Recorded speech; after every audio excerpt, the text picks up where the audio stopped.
हर नदी का सोर्स जैसे जाके समंदर में मिलती है ना, इसमें उल्टा है। ये सारी नदियां चाहे बनारस वाली हो, कपड़े की नदी की बात कर रहा हूं दोस्तों, समझने का प्रयास कीजिएगा, चाहे कलकत्ता वाली हो, चाहे तिरुपुर वाली हो, चाहे अहमदाबाद वाली हो,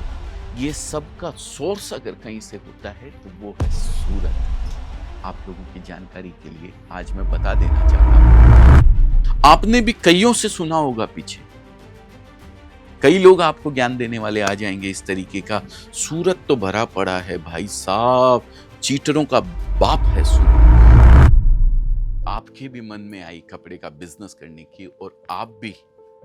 कहीं ना कहीं ये 5-7 नाम या 10 नाम आपके भी दिमाग में आते होंगे, और आप भी पहुंच जाते होंगे, या कई लोग हैं जो इन मंडियों के अंदर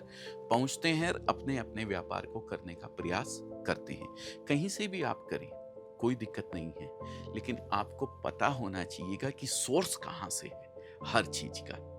आप कहीं भी पहुंचते हैं और आपको रिजनेबल लगता है तो आप खरीद भी लेते हैं, या कई बार ऐसा होता है, चाहे वो सूरत आता है, चाहे वो बनारस आता है, चाहे चांदनी चौक दिल्ली जाता है,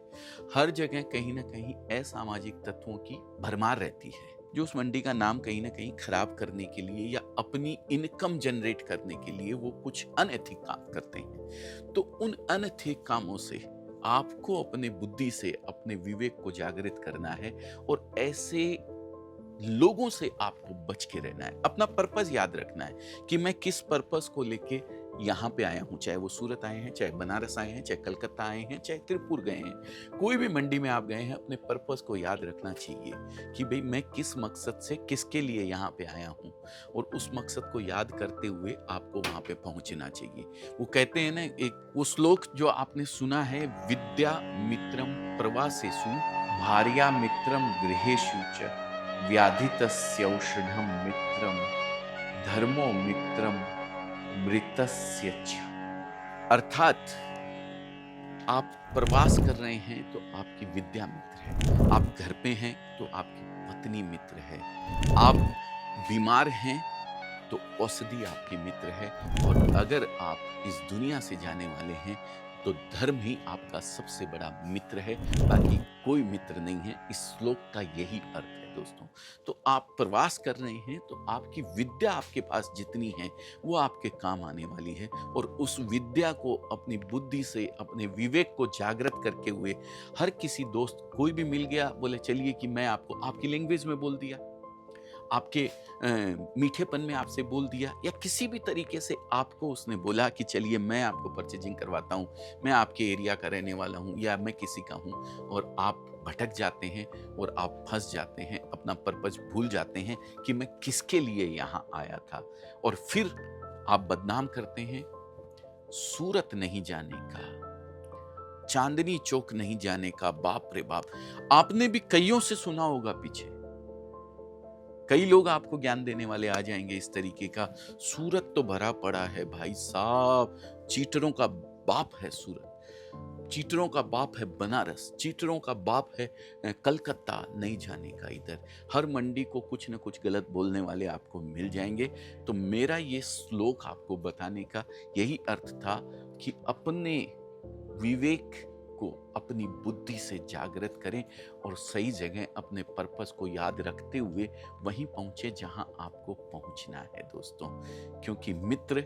हर जगह अलग अलग होते हैं, हर कोई मित्र नहीं बन सकता है आपका। इस श्लोक का यही तात्पर्य था। आज का यूथ भी अब आने लग गया है,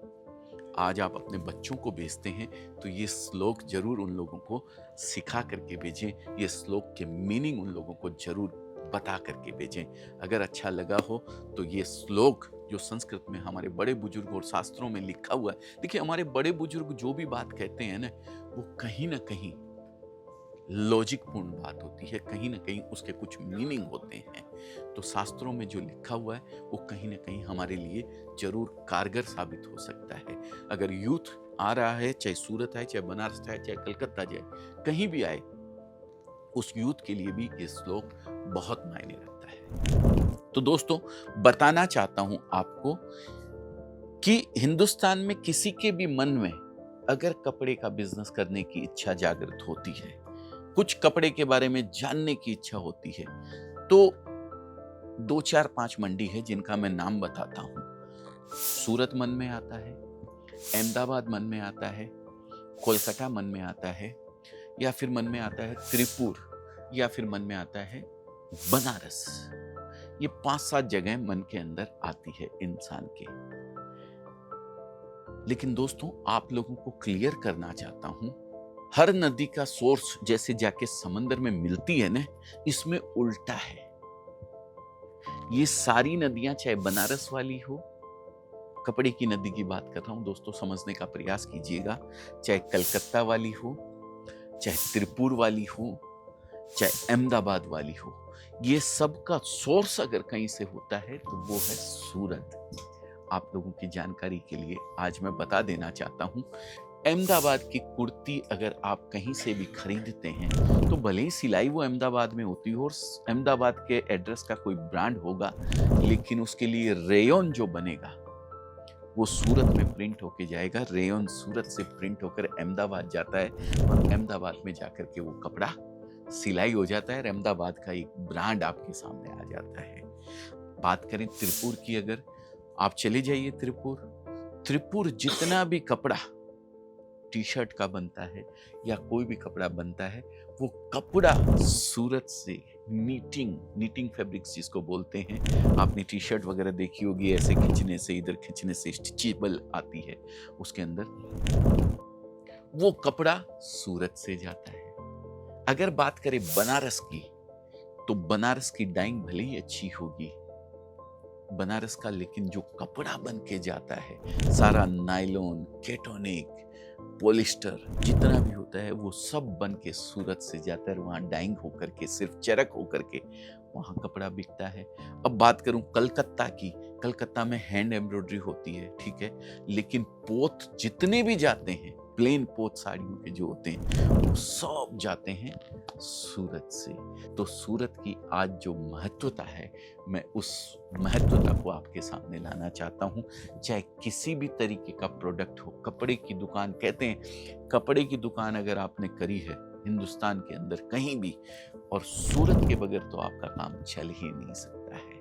तो हम एक अवेयरनेस प्रोग्राम चलाते हैं, सूरत अवेयरनेस प्रोग्राम, सूरत से अवेयर करवाने का काम लोगों को, कि सूरत क्या है भाई, ये जानिए आप, ये समझिए आप। भले ही आप कपड़े का बिजनेस कहीं से भी चालू करें, कोई दिक्कत नहीं है, लेकिन आपको ये पता होना चाहिए कि उसका सोर्स कहाँ है,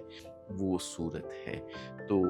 दोस्तों, सूरत के बारे में अवेयर करने का ये जो हमारा प्रोग्राम है, इसी में हम आप लोगों को बताते रहते हैं, जानकारी देते रहते हैं। प्रणाम करता हूँ उस परम पिता परमेश्वर को जो आपकी, मेरे और सबके भीतर बैठा हुआ है। जय हिंद, जय भारत।